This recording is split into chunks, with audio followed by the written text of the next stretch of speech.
What's up, guys? Rick here with my top 5 sleepers for this week's John Deere Classic. These are golfers that I think are worth another look, maybe deeper down the board. Maybe they're names you haven't heard of or haven't considered in a long time, because there's quite a few names in this field that you may have never considered rostering or betting before. So my goal is to hopefully bring those to your attention and see if we can find another Cam Davis from last week who made an appearance on this video. Fingers crossed for that. 3 live chats this week. Wow.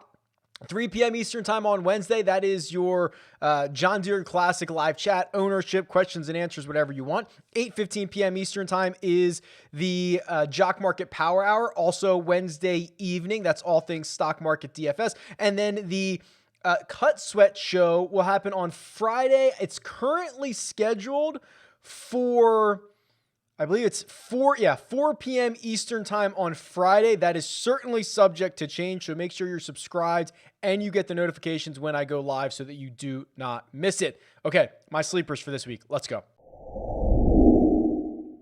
Seamus Power is 45-1 and $9,000 on DraftKings. I'm not even really sure he counts as a sleeper anymore, but for the vast majority of people who are not in these niche DFS circles, he is not a name that you are going to be considering. And this is just a tip of the cap to Seamus Power, who comes in with 4 consecutive top 20 finishes on the PGA Tour. 2 of them are top 10s. He's doing it in a way that is super sustainable. He has gained strokes on approach in 6 consecutive measured events. And now he must be licking his chops, because this is a huge opportunity week for Seamus Power, who is currently ranked 140th in the FedEx Cup standings, which means if he can get into the top 125, he can make the playoffs. If he can get into the playoffs, he can lock up his PGA Tour card for next season. He is on the verge. This is a very weak field. He's playing well. All things pointing in the direction for Seamus Power to be completely focused, looking at this event, not looking ahead to anywhere else, and continuing to play well. I'm absolutely stoked for him, and I'm excited to see if he can move himself into those FedEx Cup playoffs. Next up is Steve Stricker. 60-1, $7,700. And I will be real with you guys. I was looking for a reason to fade Steve Stricker this week. You go back to John Deere, and the big memory are the 3 consecutive wins that he had here in 2009, 2010, and 2011. What's even more impressive is the 3 starts after that. He went 5th, 10th, and 11th. So he had a 6-year stretch in which he won 3 times and didn't finish worse than T11. Even 2 times ago, which was 2017 for Stricker, he finished T5. So he has just been absolutely dominant at this event. And I knew that everybody was going to be on him. So I'm like, okay, let me find some reasons to get away from Steve Stricker. And I couldn't really find anything. Even his, you look at his PGA Tour starts. He doesn't play often here on the PGA Tour. He plays on the Champions Tour primarily. Talk about that in just a second. At the PGA Championship, finished 44th, gained in both ball striking categories. The start before that, Honda Classic, finished 13th, gained on approach, gained putting, gained around the green. It was a 0 off the tee.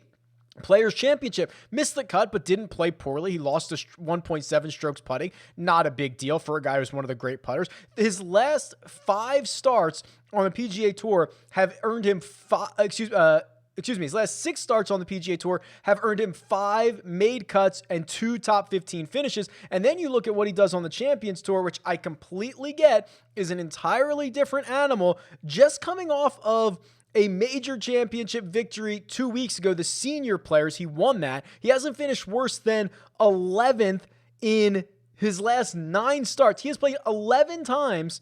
10 of them are 11th or better. 2 wins, a runner-up. It's crazy. So I know it's a different competition. I know it's different courses, but he's playing well. When he's played on the PGA Tour, he's played well. He's going back to a place he's absolutely dominated at. I wish I could give you a reason to stay away from Steve Stricker, and because I can't, he's got to make the sleepers video. Kramer Hickok is 70-1, and he's $7,700 on DraftKings, and his last 2 starts alone have been incredibly impressive. He goes to a playoff, battles Harris English for 8 holes, holds his composure, gives himself plenty of opportunities, falls a bit short, finishes runner-up. It would have been very easy to pack it in. Basically, your best PGA Tour start, one of your best starts ever, and you go 8 playoff holes, and now you have to travel to Detroit to play the Rocket Mortgage Classic, and he makes the cut. That, to me, is a huge accomplishment. You know, he could have easily packed it in, and not only those 2 starts, but he had a 14th place finish at the Charles Schwab 4 starts ago. So it's starting to look like he's figuring it out. And then you get to go to TPC Deere Run, which is a course that over the years has been very kind to accurate drivers of the golf ball. Now, we can discuss a million different reasons on why that might be the case, but the facts are driving accuracy is the most strongly aligned statistic with success at TPC Deere Run over the last dozen years, and that's Kramer Hickok's game. He's 19th on tour in driving accuracy, which means he's much better than that in this field. So for me, this run, the skill set, feels like a pretty good place to go back to Kramer Hickok and see if he can break through the door.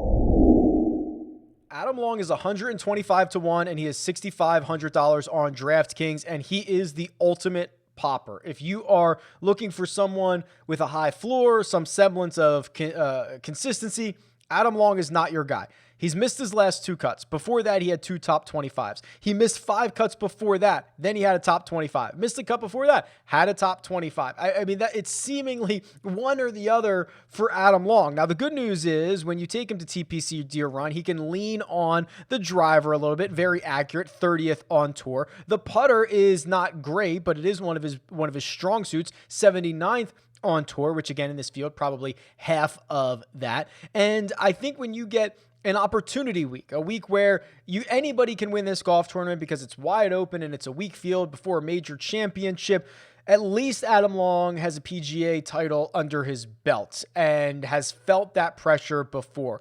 You're going to know the result for Adam Long seemingly very early here. He's either going to miss the cut or he's going to keep himself at least in this thing for quite some time. And if that is the type of golfer that you're looking for, look no further than Adam Long. Satoshi Kodaira, that's right, 175 to 1 and $7,000 on DraftKings. So already you're seeing a little bit of a disconnect here, right? He is more expensive than Adam Long, but has much longer odds. Ooh, maybe he's a good betting option this week because that is also going to drive his top 5, top 10, top 20 number and everything else that comes off of that. So Kodaira missed the cut last week. In his defense, for about 27 holes, it was pretty good. I think he was 6 under as he made the turn on Friday, made a couple of ugly bogeys, and then of course the double on his final hole of the week on Friday to miss the cut, and he kind of took some people with him. But that's his first miscut in 5 starts. 3 of his previous 4 had resulted in top 20s, and he still is putting the ball like an absolute maniac. Now 5 consecutive events that he's gained basically 2.5 strokes or more in an event. And remember, 2.4 last week was only in 2 rounds. So it's unbelievable what he has been able to figure out with the putter. The irons have cooled a bit, but the driver has as well, but you're still hanging around a 0 off the tee. The good news for Kodaira is this should be a much better setup for him than last week at Detroit Golf Club was. I mean, we knew that. Going in, Detroit Golf Club was a place that you wanted to bomb and gouge, and that is not... It's not Kodaira's game. In fact, he's 10th in accuracy. He's 183rd in distance. So this should be his game. A place where, elevation changes, a place where you've got to do the calculations. And ideally, you're playing from the fairway and you're hitting precise iron shots and you have the ability to roll in enough putts to maybe get the 20 under par or whatever this winning score is going to be. So this could not be a polar opposite setup for Kodaira this week, and I think it is an opportunity to buy low, get back on the Kodaira train, and see what happens. There you go. My top 5 sleepers for this week's John Deere Classic. Just 5 guys to take a deeper dive into, maybe consider a bit more. I hope we find some winners there. Maybe we'll go back to back. Anyway, tweet me at RickRunGood or leave a comment below. Best of luck this week, and I'll talk to you guys soon.